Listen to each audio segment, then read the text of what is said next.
Here's the question. I've gotten this all weekend. Does it snow in Georgia? Here's the thing. We get a lot of announcements on the radio and television that snow is coming. But the reality is that in the last 15 years in Atlanta, we've only had less than 4 inches of snow. So that kind of should tell you something. We don't get a lot of snow in Atlanta. Now, the second question following that question is, do we get a lot of snow in North Georgia?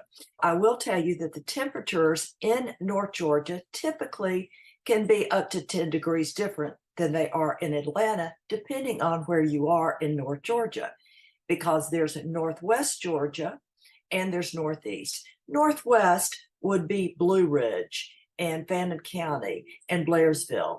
And their altitude where they are is a little bit more than they are in the areas on the northwest side, which would be Dawsonville, Dahlonega, Cleveland, Habersham County. So there is a difference. Those in that northwest area would get a little bit more precipitation typically. And between Dahlonega and LJ and Blue Ridge are mountains. And so sometimes those mountains will make a difference in whether we're getting snow in one area or another. But generally, Georgia is not a snow place. It's just not. We get so excited when it snows. Everybody goes to the grocery store, clears it out, getting everything they think that they're going to need, as has happened this past weekend. And then not much, no snow. But what I will also say that this past weekend, which is the middle of January, we have had some of the lowest temperatures that we have ever had in Atlanta and in North Georgia. But we have also seen that going across the country. Unusually low temperatures. I think in Atlanta, they got down to 10 degrees. In North Georgia, being that northeast side of Georgia, got down to maybe even 8 degrees and has continued for a couple of days. But no snow, not much precipitation. So don't get the sleds out in Georgia. It's probably not going to happen that often. That said, I will tell you my snow story. And you may or may not have heard about this, but about, I want to say 15 years ago, we had what was called, maybe more than that, snowmageddon. That was the snow ended up not being forecast at the time that it was supposed to come in. So it came in around maybe 2 o'clock in the afternoon.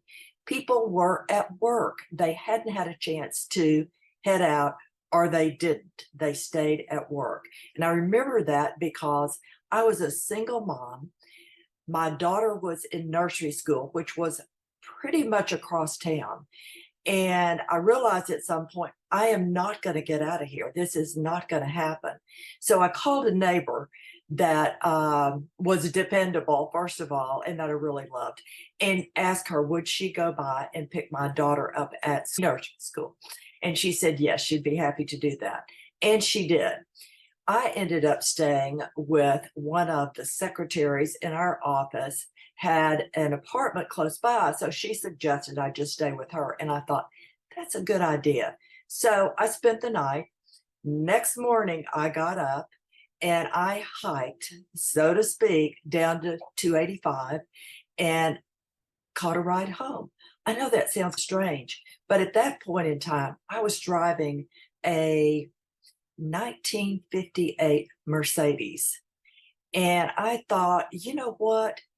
Old Bessie, as I called her, is not going to do well out on 285 with all of these cars that are crashing, because there was still a lot of ice and the car would stop, hit the one in front, and blah, blah, blah.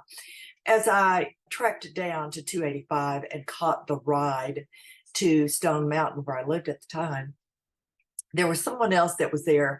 And so someone came along and said, I'll take you. And we were so thrilled. And I waited a day or two to go back and get my vehicle because I knew it was not going to be fun. There was another snowstorm after that a couple of years, the same type of thing. I wasn't there then. I was in North Georgia that weekend. So thank goodness. But the story goes that again, prediction was it would come the next day or it would come late that afternoon. And it was more ice than snow. And people got caught on the expressway for hours. They were running out of gas. They were walking. They were doing anything to get home. It was taking people 5 hours, 6 hours, 7 hours just to get home. It was a mess. So again, that snow probably was gone the next day. We've had probably more ice than snow. But Georgia, you're not going to have to put on your snow hat too often. And that may help you in looking at moving to Georgia because it's a great place to live. You can live in the city in Atlanta or North Georgia. Come on down. See ya. For additional tips and information, go to my website at anitawheelerrealtor.com.